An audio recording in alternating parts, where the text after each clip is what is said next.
మాట్లాడుతున్నాడని యేసుక్రీస్తు ప్రభువుని వారు చాలా చాలా చులకనగా మాట్లాడుతూ, రకరకాలుగా మాట్లాడుతూ, అతడు దేవుని కుమారుడా, అతడు దేవుని కుమారుడా, మనిషి కుమారుడా అని రకరకాలుగా మాట్లాడినా గాని ఇప్పుడు అడుగుతున్నారు ఎవరినంటే తనతో పాటు ఉన్న 12 మంది శిష్యులను అడుగుతున్నాడు. మరి మీరేమనుకుంటున్నారంటే మరి ఎవ్వరికి ఏ బయలుపడలేదు, కానీ పేతురు గారికి బయలుపాటు ఉందంటే అండి. ఆమేన్. ఇంకో మాట చెప్పమంటారా? మనం చివరి దినాల్లో ఉన్నాం. వాక్యం అంటుంది తల్లికి పిల్ల లేదు, పిల్లకి తల్లి లేదు. మా కుటుంబం అంతా దేవుని సన్నిధిలో ఉండాలని ఆశ ఉండడం మంచిదే, కానీ వాక్యం వాడిని ఏం చేస్తుందంటే మూర్ఖుడిగా చేస్తుంది. ప్రవక్త కూడా అదే చెప్పాడు. వాక్యాన్ని వినకుండా నిర్లక్ష్యం చేసి వాక్యాన్ని త్రోసివేస్తారు. ఈ చివరి దినాల్లో ఏం చేస్తారంటే వాక్యాన్ని త్రోసివేసి నచ్చిన వాటికి, నచ్చిన దగ్గరికి వెళ్తారు, మందిరానికి వెళ్తారు, సినిమాలకు వెళ్తారు, త్రాగుతారు, తందనలాడతారు, రకరకాలవన్నీ చేస్తారు వాళ్ళు. ఎందుకంటే తల్లికి పిల్ల జాడ తెలియదు, పిల్ల జాడ తల్లికి తెలియదు, ఎవడు ఏమైపోతాడో తెలియదు. ఎందుకంటే భక్తి నీది, విశ్వాసం నీది, నీవు దేవుని రాజ్యానికి వారసురాలు, నీవు మాత్రమే, నీకు మాత్రమే ఆ ద్వారాన్ని దేవుడు తెరుచునగాక. ఆమేన్.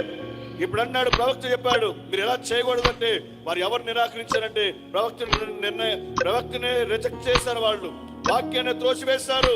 వాక్యం ఏం చెప్పినా మాకు అనవసరం, మాకు నచ్చినట్టుగా మేము చేస్తాం, మాకు నచ్చినట్టుగా మేము జీవిస్తాం. దేవుని ఎంతమంది లేరు ఇలాంటి వాళ్ళు? ఉన్నారా లేరా? దేవుని సన్నిధికి వెళ్తున్నామే, దేవుని మందిరానికి వెళ్తున్నామే, దేవుడు చూస్తాడేమో, దేవుడు ఏమైనా మనకు గద్దిస్తాడేమో, ఈ పాపం మనకి ఉండకూడదేమో అని ఆలోచన కూడా ఏమి లేకుండా నచ్చినట్లుగా చేసి దేవుని సన్నిధిలోకి వచ్చి ప్రార్థన చేస్తే దేవుడు వింటాడా? దేవుడు నీతో ఉంటాడా? దేవుని స్తోత్రం కలుగును గాక. హల్లెలూయా, హల్లెలూయా. ఇప్పుడు వాక్యానికి తగినట్లుగా ఉండాలి. దిద్దుబాటు నీకు అసహాయం కదా అన్నాడు ఆయన. దేవుడే నీతో మాట్లాడితే దిద్దుబాటు నీకు అసహాయం కదా, నువ్వు చేసే పనులు విడిచిపెట్టమని దేవుడు ఈ రోజు అడిగితే దాన్ని విడిచిపెట్టి నువ్వు బయటకు రావాలి. ఆమేన్. అవసరమైతే దేవుడు అని విడిచిపెడతాం, కానీ మా పాపం మాత్రం మేము విడిచిపెట్టమన్నారు. ఆమేన్. పరిచయాలు ఆయన మీద ఎందుకు నిందలు వేశారు? ఆయన ఎందుకు పట్టుకోవాలనుకున్నారు? ఆయన ఏదో రకంగా ఎందుకు చెప్పాలనుకున్నారు? రోమా సామ్రాజ్యం ప్రభుత్వం అంతా కూడా యేసు ప్రభు వారిని పట్టుకొని బంధించి సిలువేయాలని ఎందుకు 30 నాణ్యాలు ఖరీదు కట్టారు? ఆయనకి సత్యాన్ని బోధిస్తున్నాడు గనక. సత్యాన్ని సత్యంగా బోధిస్తే ఏ సేవకుడినైనా ఎవరికైనా నిందలు తప్పవు. ఆమె నువ్వు దేవుని ఏర్పాట్లో ఉంటే నువ్వు దేవుని యొక్క వాక్యాన్ని ఎన్నడికి దాటి వెళ్ళవు. ఆమె ఎవరి ఏర్పాట్లో ఉండాలి? దేవుని ఏర్పాట్లో ఉండాలి, దేవుని యొక్క ఎన్నికలో ఉండాలి. ఇక్కడ అంటున్నాడు, భార్యోనా ఇది నీకు వచ్చిన బయలుపాటు కాదు, ఇది ఎవరికి వచ్చిన బయలుపాటు, ఎవరిచ్చిన బయలుపాటు? ఇది దేవుడే, నా తండ్రే నీకు బయలుపరిచాడు. నీవు సజీవుడైన దేవుని కుమారుడు అని, ఈ వాక్యమే సత్యమని, ఈ వాక్యమే దేవుడే పంపించాడని నువ్వు నమ్మితే నీకంటే యోగ్యమైన వాడు ఆవిడ భూమి మీద లేడు. నువ్వు నమ్మాలి వాక్యాన్ని. దేవునికి స్తోత్రం. హల్లెలూయా, హల్లెలూయా. దేవునికి స్తోత్రం. హల్లెలూయా. ఎందుకంటే దేవుడు నిన్ను ఎన్నుకొని పంపించిన స్థలం ఇది. ఈ స్థలములో దేవుడిని దీవించే సమయం ఇది. ఎందుకంటే వాక్యమే నీ దగ్గరికి వస్తావు. ఆ వాక్యం వచ్చిన ఆ వాక్యం ఏం చేస్తుందంటే నేను బలపరచబోతా ఉంది. ఈ కాలపు వర్తమానాన్ని ఎవడు రిజెక్ట్ చేస్తాడో వాడు నిత్య నరకాగ్నిలోకి వెళ్ళిపోతాడు. ఎందుకంటే ఈ కాలానికి కావలసిన వాక్యాన్ని అందించిన ఒకే ఒక సేవకుడు మరి విలియం మ్యారీ బ్రనహాం గారు ఖచ్చితంగా ఉన్నదాన్ని ఉన్నట్టుగా మాట్లాడాడు. ఆయన ఉన్నది ఉన్నట్టు మాట్లాడితే ఎవడు నమ్మకం చెప్పండి? వింటాడు ఎవడైనా? నువ్వు చెప్తే మేము వినాలా? మా ఇష్టం మేము తాగుతాం, మేము చుట్లు కాల్చుకుంటాం, సిగరెట్లు కాల్చుకుంటాం, మేము ప్యాక్ ఆడుకుంటాం. నువ్వు మాకు చెప్పేదేంటి? మా ఇష్టం మందు తాగుతాం, నువ్వు మాకు చెప్పాలా? నువ్వు చెప్తే మేము వింటామా అని వారు ఏం చేశారంటే నిరాకరించారు. వాళ్ళు దేవుని యొక్క వాక్యాన్ని నిరాకరించారు. ఆమేన్. దేవుని స్తోత్రం కలుగును గాక. హల్లెలూయా, హల్లెలూయా. ఇక్కడ నీకు దిద్దుబాటు నీకు అసహ్యం కదా, నీవు మాట్లాడుతాను నీ వెనకకు త్రోసివేసి చూడు. నీవు నా మాటలను నీవు వెనకకు త్రోసివేయదు. నీవు దొంగలు చూసినప్పుడు వారితో నువ్వు ఏకీపిస్తావు.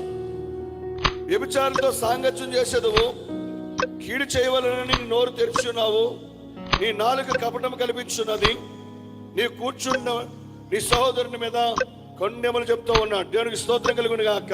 నీకు అసహాయం, ఎందుకంటే వాక్యం తాగుతా ఉంది కనుక, వాక్యం నీతో మాట్లాడుతూ ఉంది కనుక. ఇప్పుడు వాక్యం కనుక బ్రతకకపోతే, వాక్యం కనుక రాకపోతే, వాక్యం కనుక సరిగా వినకపోతే ఒక నిత్య నరకగ్నిలోకి వెళ్తావు నీవు. ఎందుకంటే పిల్లరా, రక్షణ పొందితే పరలోక రాజ్యానికి వెళ్ళాం. వాక్యాన్ని వినాలి, వాక్యాన్ని నీ హృదయంలో రానివ్వాలి. ఇప్పుడు నీ వాక్యం ఏం చేయబోతుందంటే నిత్య రాజ్యానికి వారసుడిగా చేయబోతా ఉంది. ఇప్పుడు నీతో ఆయన పాలున్నది ఆయనకి. ఆమేన్.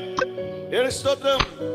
ఏమండి, దేవుని యొక్క వాక్యానికి వ్యతిరేకంగా ఉన్న వాళ్ళకి ఎవరికైనా కోపం వస్తుంది రాదా? మన పిల్లలకి మనం ఇలా చేయకూడదు అలా చేయకూడదు పాపం రాదా? నువ్వేం మాకేం చెప్పాల్సి మాకు అన్ని తెలుసు, నువ్వు చెప్పేదండి మాకు తెలుసు, నువ్వేం చెప్పాలా? అడుగుతున్నారా? అలాంటివి లేవా? అడుగుతారా? మీరేమో దేవుని మందిరం రమ్మంటారు, ఆయనేమో ఇంకోటి చెప్తాడు. నేను అంటాను, నీకు బయలుపాటు ఉంటే నీకు ఎవరు చెప్పవలసిన పని లేదు, నిన్నెవరు బతమానవలసిన పని లేదు. నీకు బయలుపాటు లేదు. నీకు బయలుపాటు లేకపోవడం వల్లనే సేవకుడి మీద నిందేస్తావు, వాక్యం మీద నిందేస్తా ఉన్నావు. నువ్వు మనిషి మీద నింద వేసే ముందు వాక్యం మీద నింద వేస్తావు అనే విషయం మాత్రం మర్చిపోవద్దు. ఆమె మనిషి ఎవరి చేతిలో మనిషి? దేవుని చేతిలో మనిషేనా? ఆమె దేవుని స్తోత్రం కలుగును గాక. నేను సొంత వాక్యం చెప్పుకుంటాను, నేను సొంతంగా రాసుకుంటానా? వాక్యములో ఏదో ఉందో దానిని మాత్రమే దేవుడు అన్నాడు, రూఢిగా బయలుపరచమన్నాడు ఆయన. దాన్ని ఖచ్చితంగా చెప్పమన్నాడు ఆయన. ఉన్నదాన్ని లేదని కలిపి చెప్పొద్దు అన్నాడు ఆయన. నిన్ను ఎంతకంటే నరకాగ్ని పంపడానికి దేవునికి ఇష్టం లేదు. ఎందుకంటే పిల్లరా, ఉన్నదాన్ని ఉన్నదట్లుగా నీకు ప్రకటించినప్పుడు నీ హృదయాన్ని మార్చుకుంటే నిత్య రాజ్యంలో నీకు వారసుడు అవుతావు. నీవు ఆయన సన్నిధిలో చేర్చబెడతావు. నీ ప్రయాస అంతా కూడా దేని కొరకు?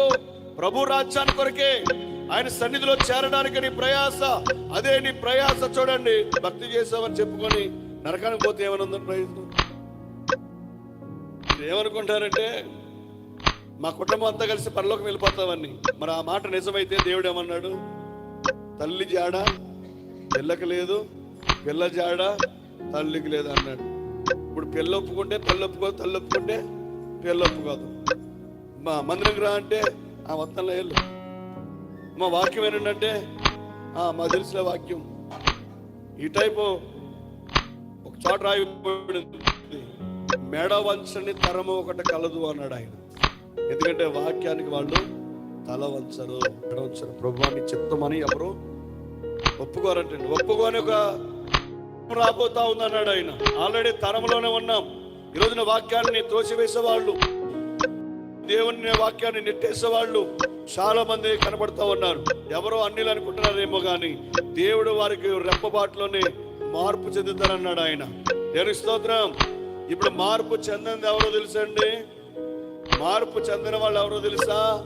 వాక్యం విని తప్పిపోయిన కుమారుడు స్టోరీ విన్నప్పుడు వాడు తప్పిపోయి జుట్టంతా పాడైపోయి, బట్టలన్నీ పాడైపోయి, చూడటానికి అందవికారంగా మారిపోయి ఆ వ్యక్తి నడుచుకుంటా వస్తే తండ్రి పరిగెట్టుకుంటూ వెళ్ళి కౌగిలించుకున్నాడు. ఈలోగా విందు చేస్తున్నాడు, సందడిగా ఉంది. ఈలోగా అన్నగారు వచ్చాడట, ఇంట్లో ఉన్నవాడు. వచ్చి రాగానే ఏం జరుగుతుందని పనివాడిని అడిగితే, ఇంకేముందయ్యా, నీ తప్పిపోయిన నీ ప్రేమైన తమ్ముడు వచ్చాడు అనగానే, వాడు నాకు ప్రేమైనడేంటి, ఆడు నా ఇంటికి రావడం ఏంటి అని మూర్చపోయినట్టుగా. ఒక విధంగా చెప్పాలంటే వాడు చాలా లోపల ఎంతో బాధపడిపోతున్నాడు, ఎంతగానో వేదన పడిపోతున్నాడు. ఎందుకంటే పిల్లరా, అతడు తండ్రి దగ్గర ఉన్నాడు. అతడు ఎల్లప్పుడూ తండ్రితో ఉన్నా కానీ ఆయనకి ఏం లేదంటే సాటిస్ఫాక్షన్ లేదు. ఆమె